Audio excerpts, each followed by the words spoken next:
Hey, how you doing? Thanks for downloading the show. Welcome to Garden Fork Radio. It's eclectic DIY, where our mantra is done is better than perfect. And one of those people who believes in that mantra is my friend Rick. Hello, Rick.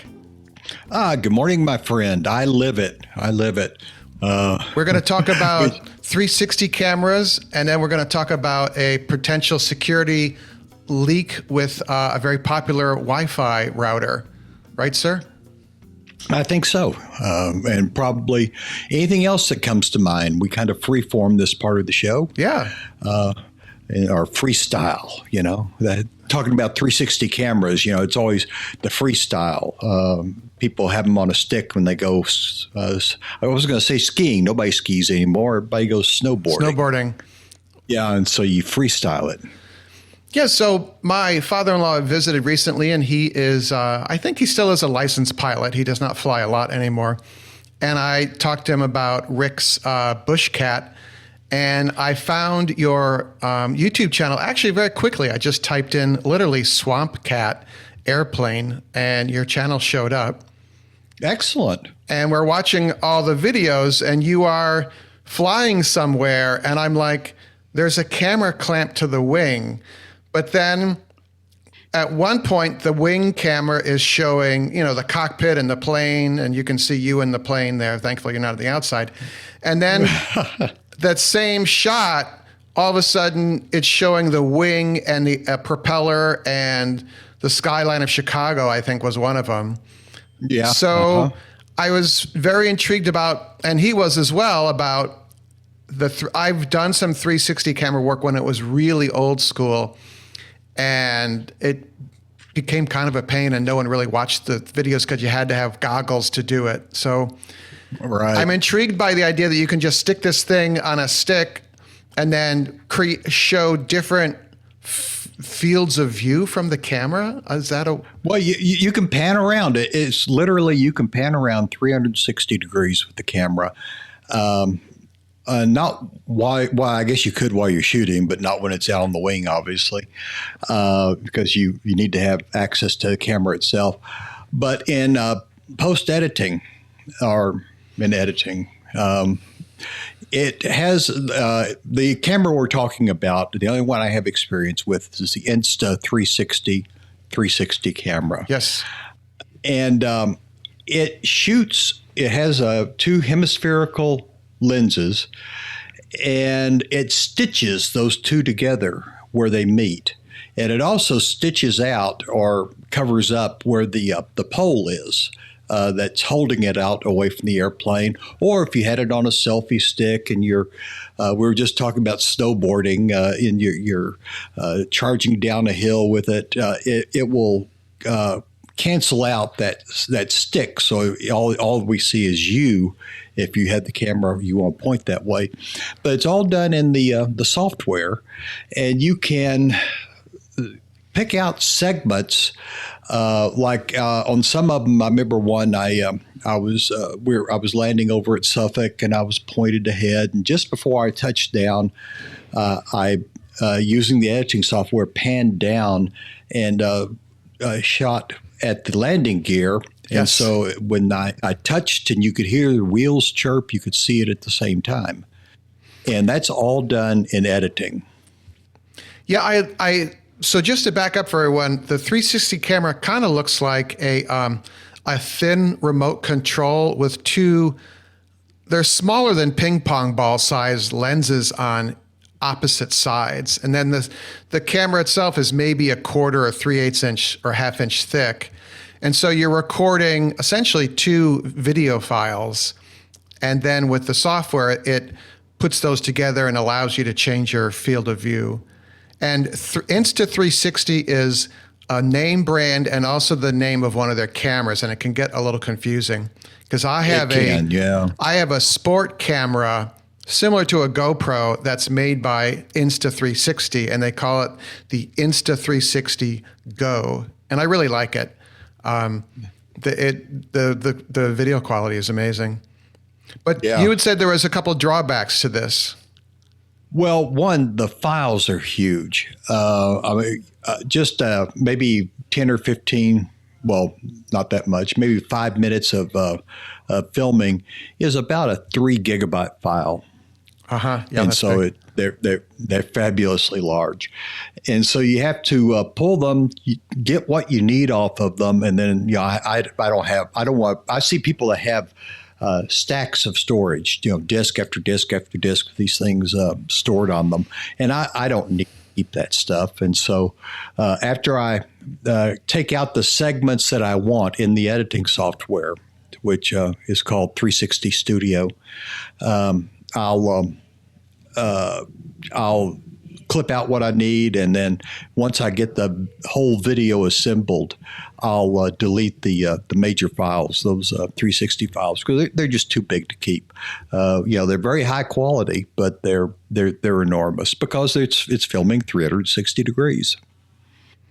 Yeah, now I'm intrigued again about that kind of thing. I guess for my videos, I'm not usually, maybe I drive my tractor around or maybe the quad, but I don't know what else I could do a 360 with. I would love the idea of having a drone, but it's not really called for to create the kind of videos I want. So Sure.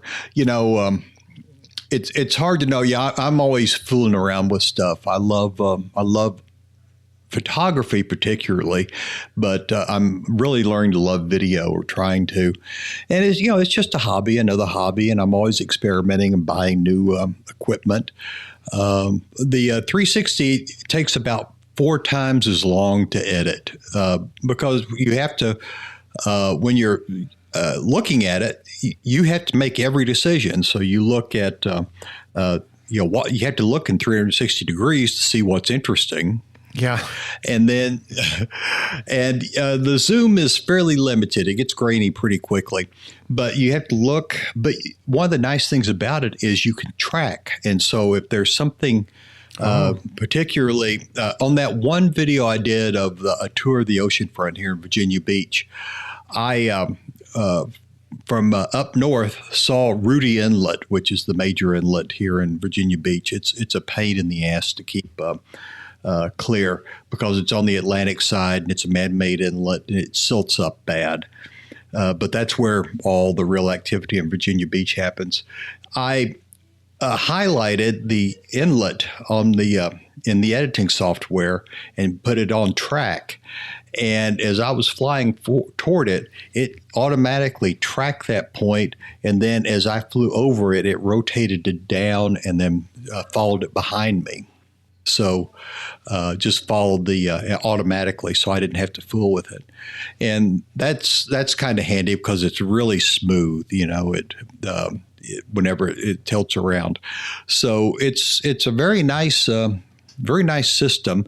There's it's a pretty steep learning curve. And I have not done a video recently. I've been doing other projects. And now I'm thinking about starting because I have a pile of stuff I need to edit. I'm a little, I'm a little intimidated by it. I have to go back and relearn a lot. Well, cool. I just wanted to kind of show people that, and if you go to YouTube and type in Swamp Cat Airplane, is it with a C or a K, the cat?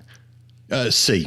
Rick's videos will show up and you can see the 360 in action in case you're doing something that might require or it would help what you're doing. I think that's kind of cool. And also, I think it's great for your brain. Just learning new things is important, I think. Yeah, I'm working on some Obsidian projects now. Obsidian's a kind of a high-end note-taking tool that has a lot of plugins and different things you can do with it. And I'm experimenting with large language models, running them across my Obsidian files. And I'm having a lot of fun with that, and I'm learning a lot about it. Wow, those are big words. So I wanted to segue to an article I just read on ArsTechnica, which is I guess I would call it a technology website. It's a lot of internet. They also have a lot of space and rocket reporting, which is why I go there. But there's an article about the very popular Wi-Fi router in the United States to the TP-Link? TP-Link. So I'm going to say, okay, U.S. investigators are investigating whether TP-Link, quote, poses a national security risk and are considering banning the devices, end quote, the Wall Street Journal reported today. And this is a very popular router, and it's not that the router company has been hijacked by a foreign country, but I don't think, it sounds like their security is not as on top of it as it should be. Would that be the right thing to say, Rick? Or I think so. When I was reading the article, I glanced at it. I haven't quite hit it in depth. Right. But, I'll link to the article. I don't want to, in this day where everyone is sued for defamation just for talking, I just want to be really careful about that. But it brings up the bigger question, Rick, when I thought you could address this, is it seems like routers and even like your Wi-Fi refrigerator can be turned into a bot these days. And there are ways to mitigate those problems. And you don't have to be particularly tech savvy to do these things. I'm using an ASUS router, ASUS, and it has a really nice app where you can create sub networks. Yep. And I created a subnetwork away from my regular traffic where the computers are and where the phones are when they hook up to the Wi-Fi, that I have all the Internet of Things, they call it, the IoT, on that one side. So they're segregated away from any internet traffic I may have going on or whatever on a special Internet of Things channel. And my Ring doorbells are all over there. My stove has a Wi-Fi. If I could turn it off, I would. I mean, they're putting Wi-Fi in everything. Yes, they are. I'm having a lot of fun with, I'm really come to like the Wi-Fi bulbs that I have in a lot of the fixtures in the living room and whatnot. You can kind of create different looks and different feels. I'm very sensitive to color temperature for some reason of light and bulbs, and when there's a mismatch of lighting, the bulbs with different colors, that type of thing, it really bothers me. But we can create different atmospheres, and we can have lighting fixtures or table lamps, that kind of thing, that we all have to touch each one to turn them on and off and turn them all on and off at one time. And so it's a nice feature. It's a lazy man's feature, but it's a nice feature. I help out with some, I don't help out with them. I've been taking some video courses, and I'll light my room and myself, just kind of painting with light, the photographer thing. Yeah. And I can literally from my desk here be looking at the camera and changing the lights, the background and whatnot. Just a single backlight that's against the back wall. It's a different color, helps to define what your shape is. Your videos don't look that muddy anymore. A little bit of front light, one from the side. Get some contouring going on, just little things like that. I like playing with light. That's what being a photographer really is playing with light. Yeah. So with you're putting all your smart, like even the printer here, our computer printer, you can print through the Wi-Fi to it. So I have a TP-Link mesh network, and it allows me to create a guest network. And I put all the smart devices on that. But that doesn't really, is there anything we can do to just say, hey, don't let hackers, you're not allowed into my IoT Wi-Fi system, or are they just going to go after it anyway? Or? Well, if they go after it, most of the time the attacks are so oblique, you won't even know they're happening. And so they actually go in through your device. There are a lot of very leaky Internet of Things devices that you can't update. That's the real problem. The firmware inside, they don't update. And so what it came with 2 years ago is exactly what's going to have today. And they found ways around something inside that device.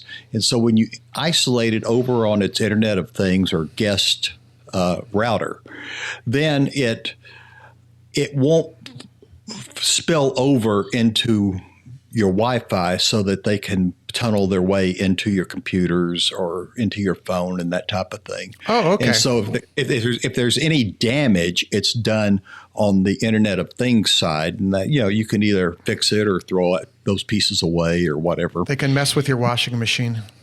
Yeah, they can mess with your washing machine. They can turn my stove on and off if they want to, but it doesn't leak over into your personal stuff, and that's really what you want to protect anymore.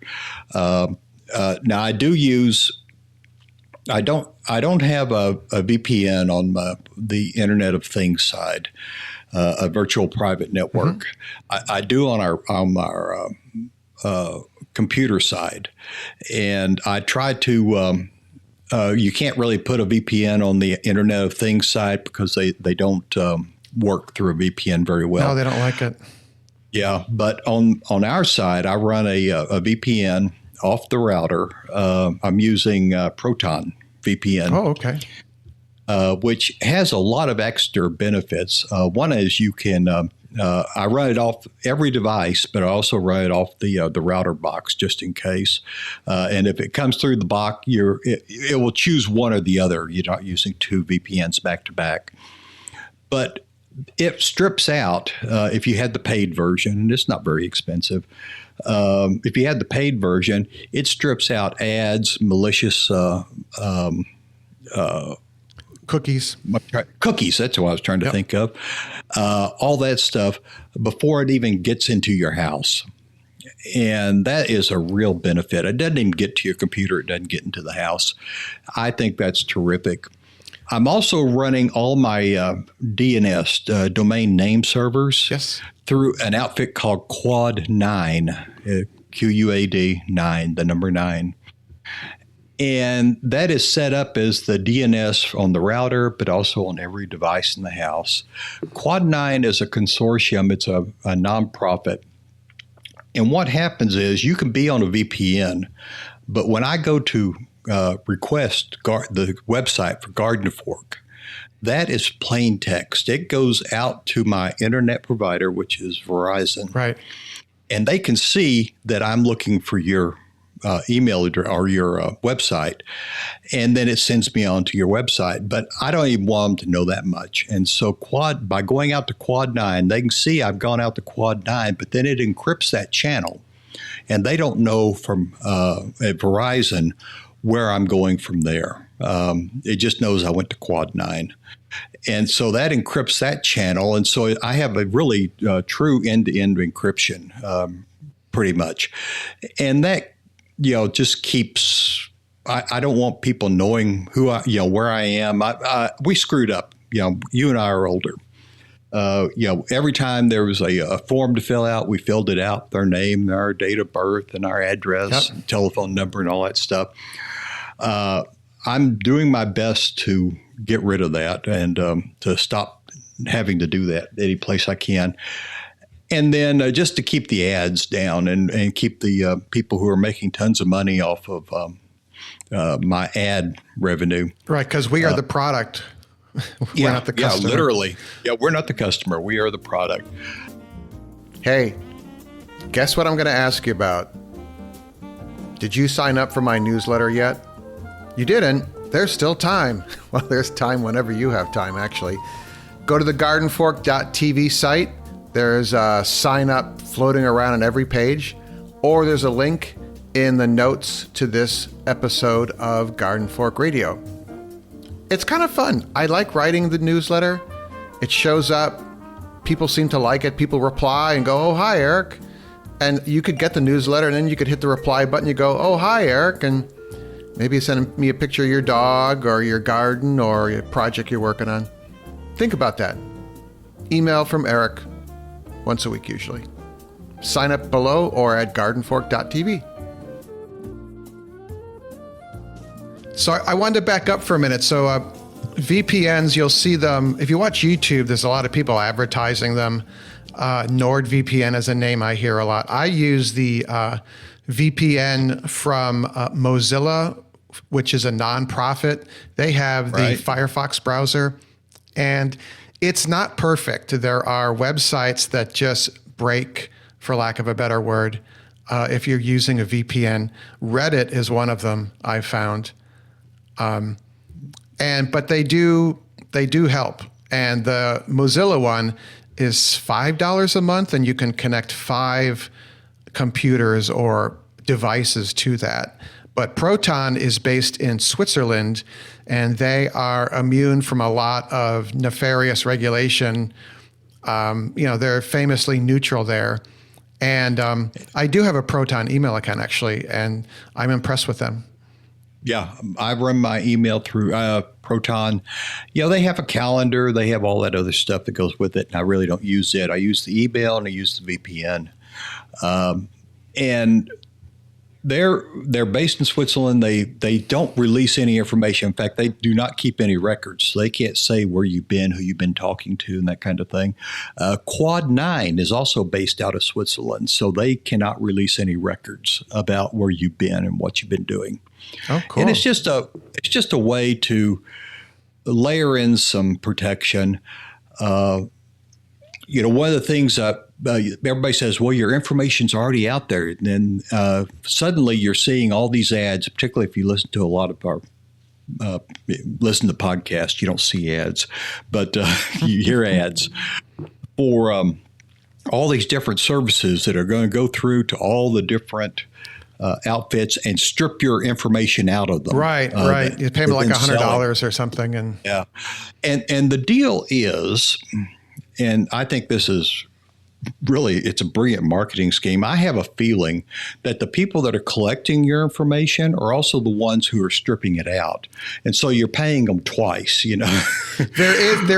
I saw this, of course, on some website I read.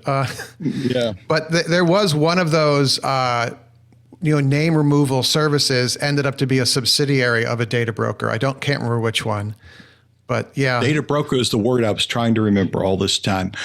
But here's the thing. Instead of paying $100 a year or whatever, go to Easy Opt-out, Easy O-P-T-O-U-T, Easy Opt-out. It has been all the different data outfits that strip out the information have been tested. Consumer Report did a test on this, and then several of the high-end tech outfits that I listen to podcasts have done studies of it. And the very first best one is doing it yourself, just going to each site and requesting they remove your information. The second one is Easy Opt-out, number 2. And all the rest are way down the list. But what makes Easy Opt-out premier is it's $25 a year. Nice.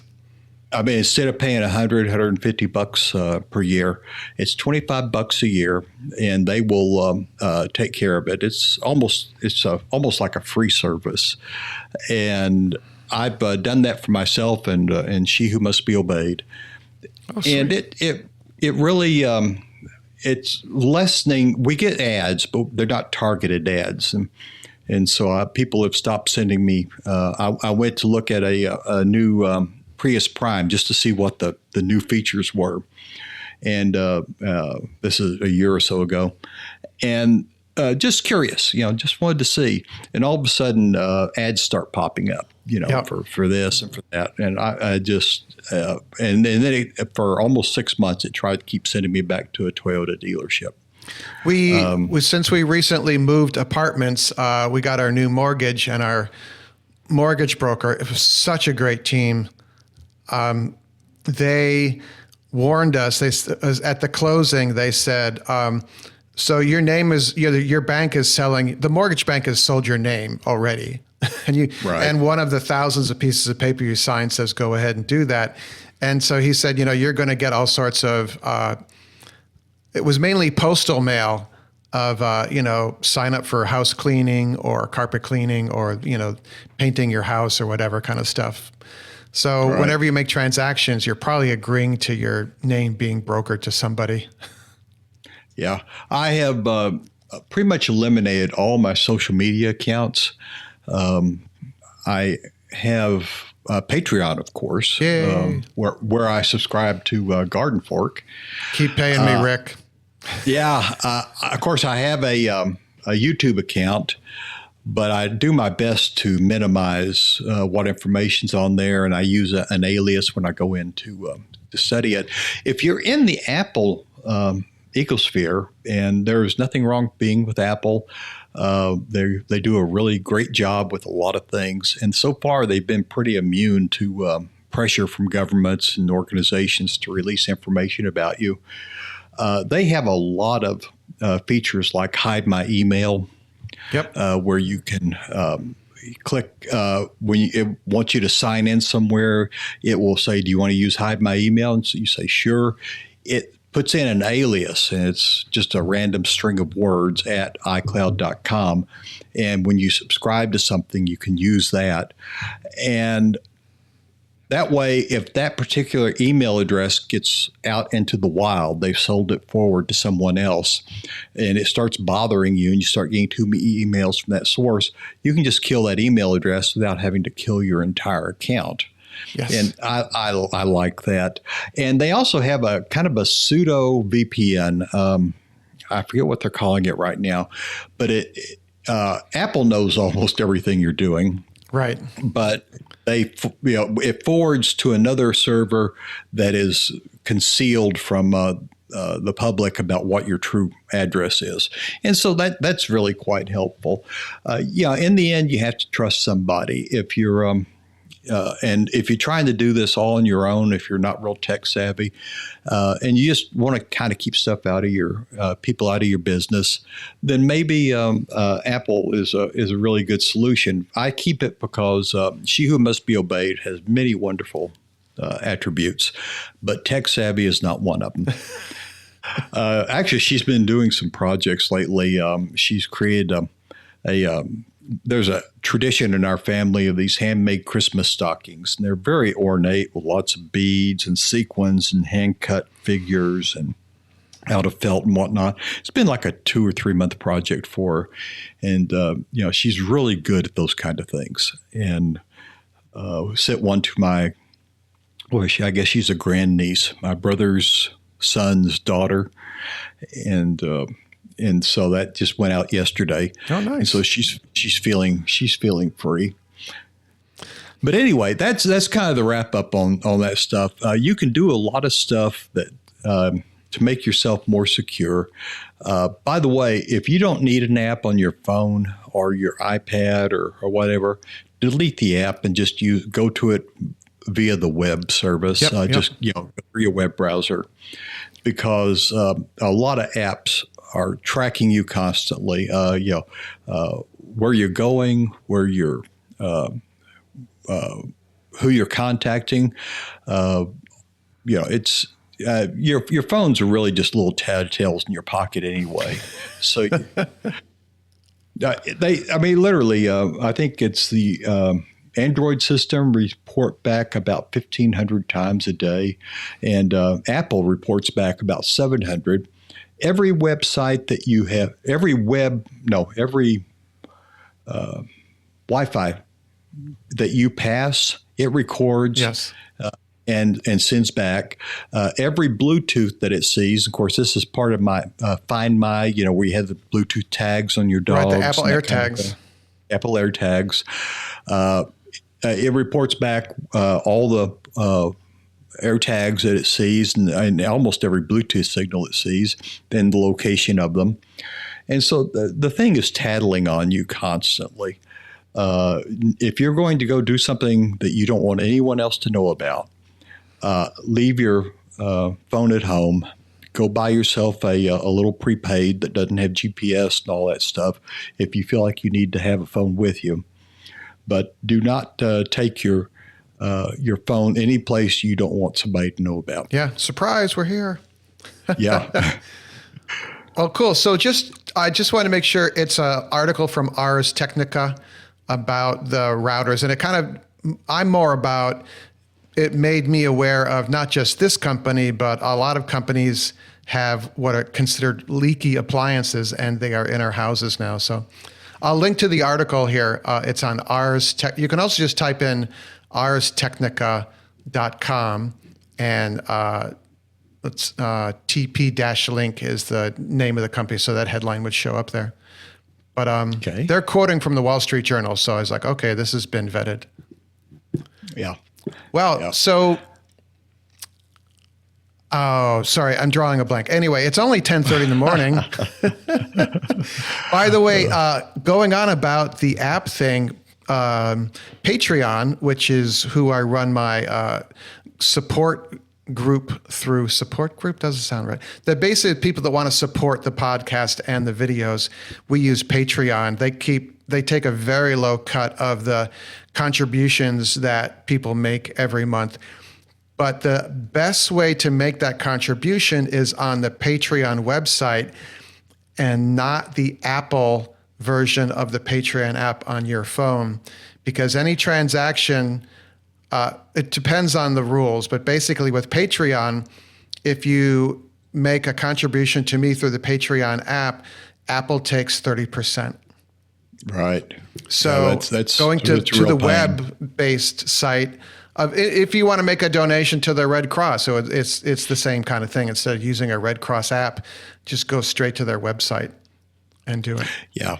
One of the things that I've discovered, though, you know how you sign up for little subscriptions here and there, and it's $1, $2 a month here, $1, $2 a month there. If you use your real credit card instead of a pseudo credit card like Apple Pay or something, now Apple Pay is different from subscribing through Right. Apple apps, but I have found it really beneficial. Once a year, I kill both our credit cards. Yeah, it's smart. Sheila must be at mine.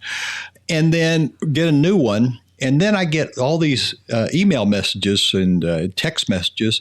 Your credit card information needs to be updated. And it's from outfits that I don't really look at. I joined them on a whim, and I forgot about them. Yep. And I forgot where I paid for them. I also killed my PayPal account recently. And so they'll send me these notes, hey, you need to give us your new credit card number so you keep having our superior service, which I don't remember at all. And so any subscription, I try to make sure I put it on the credit card instead of going through the App Store, because the App Store usually has your credit card information on file, and it will renew and you won't know much about it. And so it's a way of controlling subscriptions. I know there's a program called Canva, which is a very nice Online graphics site. Yeah, but I hadn't been using it much, and so I didn't even think about it, and it popped up and said, "Hey, we need your new credit card. Your old one's expired." And I said, "Well, I don't really want to pay you $100 a year." So I just ignored them, and they will just eventually drop off the twig, and I don't have to worry about it. But it's amazing how many subscriptions I have that I joined on a whim, or She Who Must Be Obeyed joined on a whim, that we're now canceling and probably saving several $100s a year. Yay. Hey, and getting a new credit card is not that difficult anymore. It used to be kind of a pain, but No. it's I think mine expires in 2028 now, and I intend to get a new credit card number next year. So I have to review all that stuff. Plus, if your credit card somehow leaks out, your old one, people can't do a lot of damage to you because it's a dead card now. Oops. But yeah, you had to protect yourself, because this very online things are eventually it's going to get straightened out pretty well. So anyway, just kind of a reminder of the new year coming, just to kind of walk around, think about what you have in your house. Is your refrigerator humming? because the Wi-Fi is broken. Yeah. Well, and the other thing is, this is a good time of year just to pull like the refrigerator out away from the wall and just vacuum the bejesus out of that thing. Vacuum the coil on the back of the fridge. Yeah. Sometimes it's on the floor. Yeah. And, get all that gunk out from there. Your refrigerator is going to work a lot better. If you can turn those things off, I have no idea why, like my oven, who would want to cook and have your oven be able to turn itself on and off and different burners turn themselves on and off without you being there? Yeah.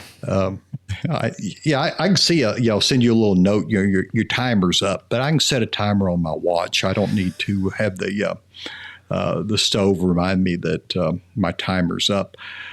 Keep things simple. It's still the best policy. Cool.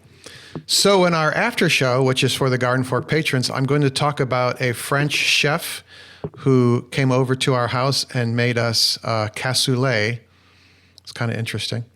But everyone, if you have some thoughts on this, it's radio@gardenfork.tv, and it's been great to hear from you. So thank you, Rick.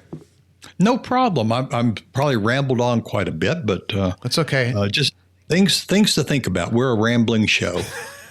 All right, everyone. Rambling man. Thank you for listening, everyone. I'll check you later. Talk to you later, my friend. Bye-bye.